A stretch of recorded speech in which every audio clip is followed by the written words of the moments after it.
Alors maintenant, on va voir comment on peut tirer avantage de ce que je vous ai montré précédemment, Workspace, etc. Alors, on a un rig, je ne vais pas passer beaucoup de temps du tout sur le rig, mais je vais revenir beaucoup de façon à ce qu'on puisse voir c'est quoi l'élément qu'on essaye de faire et c'est quoi qu'on s'attend à voir sur un rig. Alors là, ça va être le côté clean, c'est-à-dire euh, quand nettoyage des attributs, quand je sélectionne ça ici, cette boîte ici, ben, je peux voir que toutes mes valeurs sont égales à zéro. Donc ça me permet d'avoir finalement rapidement une position initiale. Donc je pourrais tourner ça, ça ainsi que ça ici.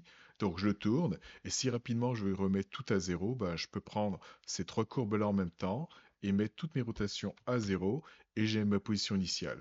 Donc maintenant, en utilisant mes groupes, comme ce que je vous ai montré tout à l'heure, je vais vous montrer comment je pourrais faire en sorte d'avoir un cube qui tourne sur lui-même, mais en étant en angle. Alors, ce que je veux dire par là, je vais l'illustrer, ça va être plus simple en l'illustrant. Donc là, en ce moment, j'ai ce cube ici, et ce cube, ce que j'aimerais faire, c'est utiliser sa rotation en Y pour pouvoir faire ce mouvement-là. Donc ça ici, comme ce qu'on peut voir ici.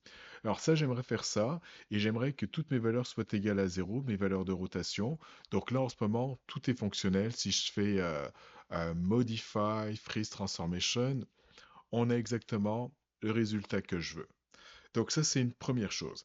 Maintenant, admettons que j'aimerais avoir exactement la même chose, mais j'aimerais que mon cube soit penché. Et ce que je veux dire par penché, c'est que j'aimerais faire ça, qu'il soit penché comme ça, et être capable, alors là, si je le vois, bon bah en perspective, si je mets mon sol, on va peut-être un peu mieux voir.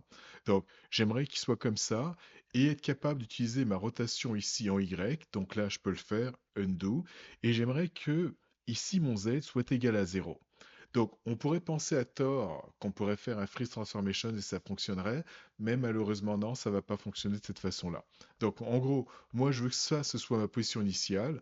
En position initiale, ce que j'aimerais, c'est que tout ça soit égal à zéro. Et une fois que tout est égal à zéro, ce que j'aimerais, c'est utiliser uniquement l'axe Y pour faire ce que je suis en train de faire ici. Alors, je vais essayer ce dont je vous ai parlé, c'est-à-dire le freeze transformation. Alors, modify freeze transformation. Parfait. Donc, transformation. Première chose, ici, je peux voir que tout est égal à zéro. Parfait, c'est ce que je veux. Maintenant, ce que j'aimerais faire, c'est utiliser mon Y pour tourner dans le sens que je vous montrais tout à l'heure. Donc, si je prends le Y, alors voilà ce qui me donne le Y. Donc, ça ne fait pas du tout ce que je veux. Alors, comme vous le savez, il y a différents modes. Je pourrais double-cliquer ici sur les rotations. Et là, je suis en mode objet. En fait, lui, il aurait pu m'aider, mais apparemment, non. Word, si je me mets en mode Word, bah, ça c'est mon mode Word, ça m'aide pas non plus. Enfin, qu'est-ce que j'ai d'autre? Gimbal, non plus en fait, ça sera pas l'idéal. Alors je vais faire un reset pour pouvoir me remettre en mode objet et faire quelques undo pour l'avoir comme ce que j'avais au départ. Donc voilà ce que j'avais et au besoin le remettre à 0. Parfait.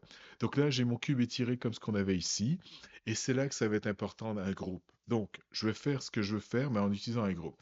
Donc je prends le cube qui est là, CTRL G, j'ai le groupe et le groupe dans ce cas-là il va me servir d'offset. Donc là en ce moment j'ai mon groupe qui est sélectionné, je le tourne comme je veux.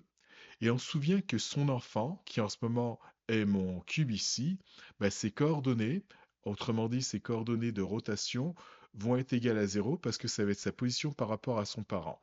Donc quand je prends lui, on peut voir que tout est égal à zéro. Donc en gros, ça c'est ce que je veux. Et maintenant, de cette façon-là, je vais pouvoir utiliser mon Y et tourner dans ce sens-là, et tout en ayant les autres égales à zéro. Donc ça, c'est une des façons dont je pourrais utiliser cela. Alors comme nous on le sait, là où je vous ai montré comment le faire avec un cube, mais plus tard ça va être plus des courbes qu'on va utiliser, c'est-à-dire pour pouvoir contrôler nos personnages. Alors j'irai ici dans Create, Nerves, Cercle, donc là j'ai un cercle. Donc admettons que oui, je vais encore utiliser mon Y, mais j'aimerais que mon cercle soit tourné à exemple 45 ou enfin tourner tout simplement et être capable d'utiliser le Y bah, va falloir que je fasse exactement la même chose.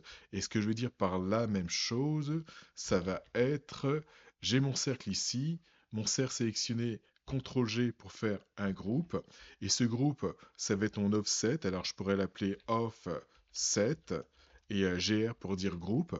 Et je vais utiliser ça pour pouvoir orienter mon cercle comme je veux. Donc là, je l'oriente comme ça. Et une fois que c'est fait, bah, j'y touche plus à mon groupe. Et là, bah, quand je vais vouloir animer, je vais sélectionner le cercle.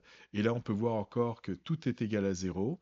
Et que maintenant, bah, ce que je vais pouvoir faire, c'est utiliser mon Y comme ce que j'avais prévu pour pouvoir tourner comme ça, sans affecter les autres. Et quand je veux remettre tout à 0, en position initiale, et voilà. Donc ça va être une des utilisations finalement du groupe dans ce cas-là.